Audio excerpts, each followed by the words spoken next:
sekiranya betul-betul mereka cintakan negara ini, negara sudah tunggang langgang, macam mana disebut oleh Tuan Haji Yasuni tadi, negara yang sudah tunggang langgang, kerajaan yang gagal sampai jadi trending.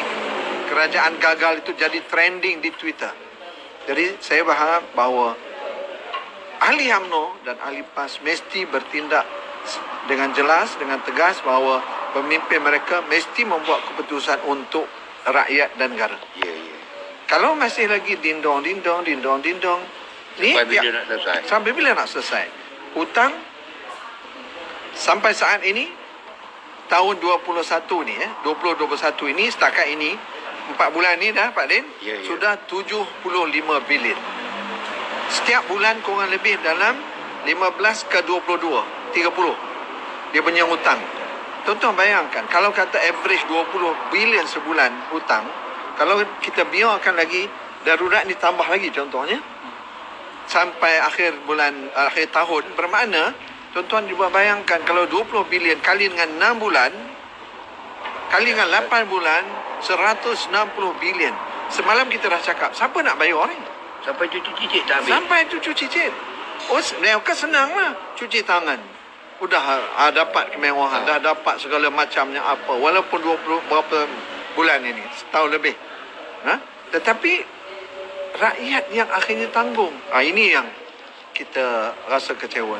Tuan-tuan, saya malam ni kita tak payah panjang-panjang, Haji. Akhirnya, Haji, apa yang Haji ingin sampaikan kepada rakyat Terengganu khasnya dan juga seluruh rakyat Malaysia? Okey, terima kasih Haji. Betul lah macam saya cakap mula-mula tadi, kalau diberi peluang memang tak cukup masa sebab banyak lagi perkara yang kita nak sentuh. Tetapi dari segi kesimpulannya, wrap upnya, isu kami nak fokuskan di sini supaya apa yang berlaku masa kini, sepatutnya kita sudah boleh memilih antara permata dan kaca. Kita sudah bijak memilih mana yang baik, mana yang tidak. Kita janganlah lalu taksub, sembrono saja menyokong. Apa yang berlaku kita pada hari ini, contohnya macam semayang lah, saya nak sentuh-sentuh lagi di masjid. Lebih fokus ataupun boleh di antara kita nak bandingkan macam kita dari segi tempat kerja saya dulu dipanggil untuk machinery. Kita ada static, kita ada rotating. Static itu semayang. Semayang static je, tetap di situ. Kalau pergi mall, pergi mana-mana, bergerak bebas sini sana, pasal Ramadan pun, benda ni akan memberi peluang dan ruang untuk benda ni, SOP ni berjangkit. Contohnya kalau semayang tak ada pun, duduk masjid je, berapa rakaat je, paling tidak pun 40 minit je kalau tarawih sekarang ni. Jadi kembalilah, saya rasa kurangkanlah hiburan dalam TV tu. Menteri minta tolonglah supaya kita dalam keadaan susah sekarang ni. Kenapa kita sungguh-sungguh sangat kita nak tengok macam-macam hiburan yang ada. Saya rasa judi pun ada, judi pun itu banyaklah. Saya di antara perkara-perkara yang masuk yang saya nak sentuh lah. Tapi tak apa, benda ni dah jadi makluman semua sekali. Jadi saya tengok sudah sampai masanya lah kita ni berfikir dengan waras. Kalaulah kita duduk sini betul ke tidak, kita pilih ni betul ke tidak, dan kenapa Tuan Haji Mus ronda daripada Penang sama seluruh Malaysia, kita berdiri di atas NGO hari ini, kita datang atas NGO masa pada hari ini. Tidak ada nak itu politik lah, inilah, tak ada lah. Kita nak sentuh siapa yang boleh beri peluang, yang boleh bercakap untuk membentuk yang lebih fokus kepada kesedaran. Saya rasa tuan-tuan sendirilah, semua tangan kiri timur, tangan kanan pun pisau. Pilih sendiri je lah. Jadi sekarang kita berfikir secara rasional lah. Janganlah kita duduk main menyokong tak tentu hala dengan isu agamanya. Kalau kita kata penunggang agama, orang marah agama. Tengoklah sekarang ni, saya berani kata sebab tokoh-tokoh agama pun dia pun sendiri yang menyatakan itu. Orang-orang agama pun banyak yang sudah mulai tidak menyokong orang PN ni. Jadi sekarang saya rasa merayulah kepada PN ke kawan-kawan kita ramai kat sana supaya berfikir secara rasional lah. Jadi saya rasa apa yang anda buat hari ini adalah kelebihan kepada kami. Kelemahan yang kamu tunjuk, keuntungan kepada kami. Gitu. Kalau katakan kita terus menerus untuk ataupun orang kata, kalau orang Terengganu kata ni macam terlambeh lah. Terlambeh tu maknanya dah best tu kan, dah telang dah. Maknanya apa-apa isu pun, apa-apa yang dinyatakan pun no. Sedangkan kita tengok isu yang telah dimainkan dulu, isu agama, contohnya halal haram, di mana sampai sekarang pun, sampai bila-bila pun tak boleh. Jadi cut off date, tarikh penentunya terpulang pada kita sendiri. Jadi saya amat terima kasih kepada Tuan Haji Mus dan rombongannya yang datang ke Terengganu, walaupun tidak menyeluruh, hanya singgah di Kemaman saja. Disebabkan COVID, Tuan Haji sendiri pun membantukan usahanya untuk ke Kelantan. Jadi bagi pihak lah, saya NGO Haji amat berterima kasih lah kepada tim kerana datang, dan sempat juga saya memberi pandangan lah. Pandangan ni bukannya pandangan emosional. Pandangan ni saya fikir saya dalam keadaan waras, dalam keadaan tidak emosional, dalam keadaan positif untuk memberi kesedaran. Untuk memberi kesedaran, bercakap walaupun sekejap saja, tak masa setengah jam pun lagi. Tetapi amat memberi faedah, very beneficial for us. Jadi itulah saja. Alhamdulillah, dan terima kasih banyak. Teruskan. Ya, insyaAllah. Okay, terima kasih Tuan Haji, dan saya berharap usaha-usaha kecil seperti ini adalah usaha-usaha yang konsisten, berterusan, sedikit-sedikit, tetapi lama-lama jadi bukit. Jadi bukit. Kalau boleh nak jadi gunung. Yes, kalau boleh jadi gunung. Ombak yang kecil bukan tetap kecil. Ombak yang kecil akan membesar, dan kalau dia lebih besar, dia akan merubah pantai. Ya. Pantai saja boleh dirubah. Kalau kuat lagi macam tsunami, habis, tenggelam. Aceh tenggelam. Hancur habis. Tetapi ini prosesnya panjang. Dan kesedaran di kalangan rakyat ini, macam mana Tuan Haji Sani tadi sebut, iaitu kita ingin educate. Kita ingin memberi pencerahan kepada rakyat Malaysia supaya memahami apa itu konsep demokrasi berparlimen. Negara kita ni adalah negara demokrasi berparlimen. Parlimen sebagai check and balance kepada segala polisi yang diambil oleh kerajaan. Dan tetapi hari ini satu kemalangan berlaku, iaitu negara demokrasi berparlimen ini sudah dinafikan. Iaitu di mana para pengkhianat, mereka kata, kami tak khianat. Tetapi sebenarnya mereka khianat kepada konsep sistem bernegara, yang itu demokrasi berparlimen. Di mana parlimen ditutup. Dan apabila parlimen ditutup, maka segala bajet dan segala apa juga polisi yang mereka ambil tanpa melalui parlimen lagi. Dan kalau ada orang tanya, pakcik makcik tanya, darurat tu apa? Ya, darurat tu itulah dia. Jadi melanggar segala kebiasaan-kebiasaan di sebuah negara demokrasi berparlimen. Tuan-tuan, negara yang seperti ini hanya berlaku di beberapa negara. Itu pun dah tak kuat. Misalnya di negara sosialis, dan begitulah juga di negara komunis. Takkan kita kutuk komunis.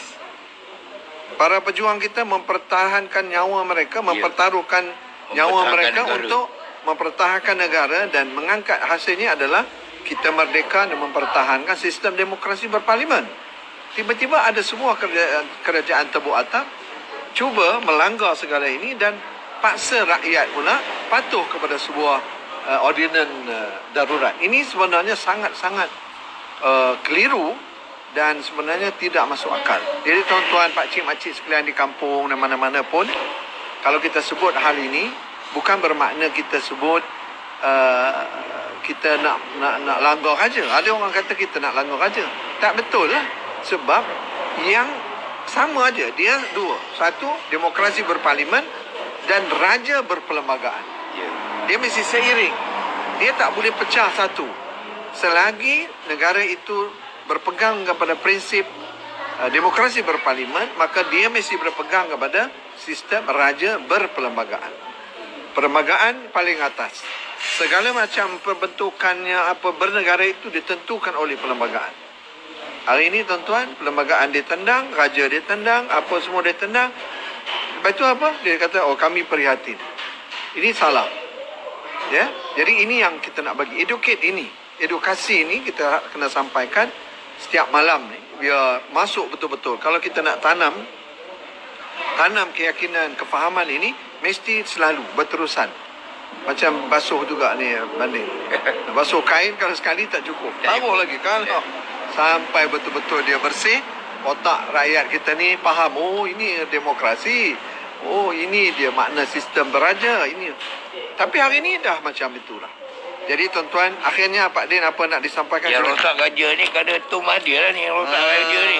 Punca daripada dia lah ni, orang tu nak mampus. Itu masalah dia. Ini bahasa komando. Ini angkara dia semua ni lah. Kalau saya tahu dia perangai macam ni daripada dulu, saya dah tembak dia ni. Jadi tuan-tuan, inilah realiti. Jadi bahasa yang keluar daripada Pak Din ni adalah bahasa kekecewaan.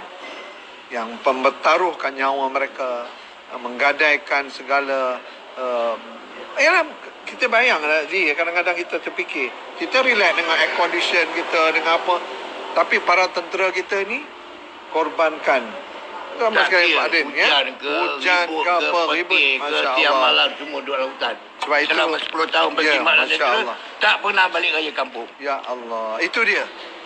Tapi ingat Pak Din, walaupun mereka tak peduli Pak Din, tak apa, Allah Subhanahu Wa Taala menjamin, insya-Allah. Apa yang dijamin oleh Allah Subhanahu Wa Taala kepada para pejuang ini adalah segala minit-minit dia, saat-saat mereka berjuang mempertahankan negara ini, semuanya akan diambil kira oleh Allah Subhanahu Wa Taala dan diberi ganjaran oleh Allah di akhirat nanti. Tak apa, di dunia memang mereka olok-olokkan, mereka permainkan. Itu maknanya buli. Ya, ya. Ketika berjuang, kita berkhidmat, oh, itu pun gaji dapat. Bukan tak dapat, tetapi gaji yang taklah tara mana pun. Tak tara mana pun. Kalau dapat pencen, ada setengah dapat, ada setengah tak dapat. Itu pun taklah setara mana pun. Saya kadang-kadang, Tuan Haji, terfikir juga ni, apalah yang bangganya menteri-menteri ni cerita dia dapat, oh saya dapat 100,000. Dia cerita pula kepada pengikut-pengikutnya ni, wah tengok Ana sudah dapat 50,000 sebulan. Tetapi jiran tetangga dia, ini tentera-tentera ni semua masih lagi dengan pendapatan yang sangat kecil. Jadi tuan-tuan, patutnya para menteri ni rasa malu. Tak payahlah laung-laung Islam apa, tak payahlah. Simpan dulu. Malu. Kalau kita bandingkan dengan Erdogan, saya ulangkan banyak kali pun saya apa? Sebab saya tengok sendiri ni. Dulu saya pergi tahun 94. Saya pergi pula 2000, berapa kali saya pergi. Menit akhir selepas kudeta saya pergi. Saya buat kajian, itu betul-betul saya buat kajian, jumpa dengan rakyat Turki ni. Saya teruja. Tertarik. Kenapa? Rakyat bawah ni dia kata, kenapa kami tak sayang Erdogan? Ekonomi kami naik, gaji kami naik, rumah tak dapat, dilanda oleh ribut dan sebagainya. Untuk dia buat, baru ni dia buat 70,000 buah rumah. Bagi free. Dan ini sebagai satu cabaran pada menteri. Kamu gaji 50,000. Takkan 10,000 pun kamu tak boleh bagi kepada rakyat ni yang duduk berkelendangan ni, kadang-kadang tak ada rumah, tak ada apa ni. Bagilah mereka peluang untuk hidup. Kamu apa yang kamu dapat? Kamu duduk dalam aircon, kereta besar, ada pemandu, semua ada. Cuba renungkan mereka yang berjuang dulu, para veteran ini. Cuba fikir bagaimana mereka mempertahankan tanah air. Tuan-tuan, saya tak mahu panjang pada malam ini, sama seperti Tuan Haji sebut tadi. Okey, sebelum tamat, saya kena ada, sebab saya dah pergi tadi ke rumah Abang Nasir dan juga siapa tadi ni? Kak Yuni ya. Okey, ini saya tengok bagus produk dia, Arabica Coffee, susu kambing plus maca. Jadi nanti siapa yang berhajat untuk dapatkan ni, bagus sangat. Bagus, harga pun boleh kita bincang nanti. Alhamdulillah. So sekarang ni saya punya program dah ada yang ni. Sebenarnya ini kena bayar, tapi tak apa. Para pejuang tak payah bayar. Kemudian saya juga, ini socks ni bagus untuk kesihatan. Sebenarnya ada lagi t-shirt pada model kereta tu, penawar juga. Kawan-kawan kita di Kelantan banyak yang minta, tolong segera bagi tahu kalau mana-mana yang perlu untuk penawar COVID tu ada. Alhamdulillah, saya akan cuba postkan besok. Besok saya ada di sini. Kemaman ni ada, JNT sekarang senang. Saya cuba mana-mana yang kalau kata duit tak ada lagi pun, tak apa, kita boleh hantar dulu, nanti bayar kemudian. Ya, yang pentingnya kita dapat putuskan. Ini dah terbukti, Haji. Dah terbukti, kita nak putuskan dulu jaringan COVID itu. Sebab kalau dia pencegahan, dia boleh selamatkan dulu. Dan 4 botol saja.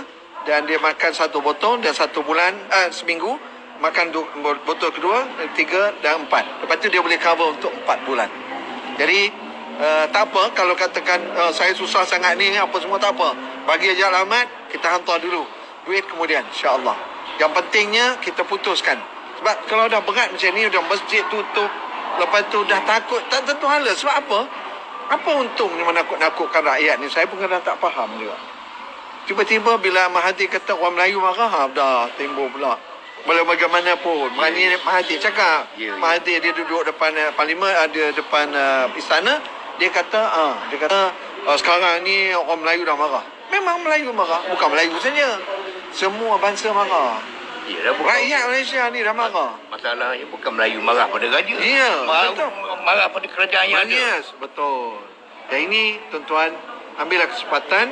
Jadi saya berada di sini, kalau tuan-tuan nak 018-358-6506 buat situ, kata okey saya nak penawar tu. Ada saya ingat dalam 40 set lagi ada. Jadi beritahu, bagi alamat, kami hantar. Tak apa. Terutama sekali di Kelantan. Sebab Kelantan kita kena putuskan dia tu. Sebab saya pun terpaksa, saya tak boleh nak pergi ke sana sebab nanti kita tak mau. Itu dah Rasul sallallahu alaihi wasallam juga pesan gitu. Jangan pergi tempat yang mudarat. Orang luar, orang yang dah kena situ jangan keluar. Orang yang di luar pun jangan masuk. Ya, jangan macam tu. Dan ini diamalkan juga oleh Saidina Umar ketika berlakunya wabak. Jadi tak boleh, ya. Jangan pandai-pandai pula kita kata oh ini. Walau bagaimanapun kita jaga. Ya, kita menjaga tu, menjaga kemaslahatan itu lebih utama. Jadi tuan-tuan, okey. Tambah satu lah. Silakan. Saya nak tambah satu lah. Kita amat merayu lah. Ya.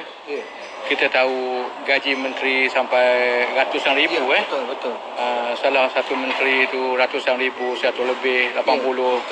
Yang paling rendah pun berapa, 30 gitulah rasa. Tetapi kalaulah kerajaan Pakatan Harapan nanti bolehlah menjadikan satu manifesto supaya mengkaji balik kedudukan gaji yang begitu tinggi, supaya diturunkan ke berapa yang sepatutnya lah. Saya rasa kalau 80-70 tu saya rasa amat tinggi sangatlah. Kerana dia ada allowance lain lagi. Kalau dengan perkara ini diambil kira, saya rasa rakyat akan berlapang dada. Akan memilih Pakatan Harapan ke siapa ke yang mereka suka, kerana ini bukan janji kosong, supaya kita untuk perbaiki. Kita kira bayangkan 1 bulan berapa juta perbelanjaan untuk menteri dan timbalan menteri. Itu saja kita tengok. Lepas tu kita akan cek balik kalau kerajaan PH pentah nanti, supaya kedudukan gaji ini, supaya saya ikhlas memaklumkan di dalam live ini, supaya menteri-menteri ke siapa ke presiden ke apa ke, supaya alert tahu. Dan mungkin ini salah satu dalam agenda mereka, tetapi suara bagi kami itulah kami hasratkan. Itu saja. Terima kasih. Sekali lagi saya ulangkan, penawar COVID itu, saya bukan penawar COVID, nanti dia orang salah faham. Penawar herba itu saya bagi khas untuk saudara kita alamat Terengganu, Kelantan saja. Sebab tengah berat ni, terutama sekali orang Kelantan. Jadi kalau kata anda belum ada lagi duitnya apa, tak apa, bagi tahu aja alamat. Nombor tadi 018-3115-042.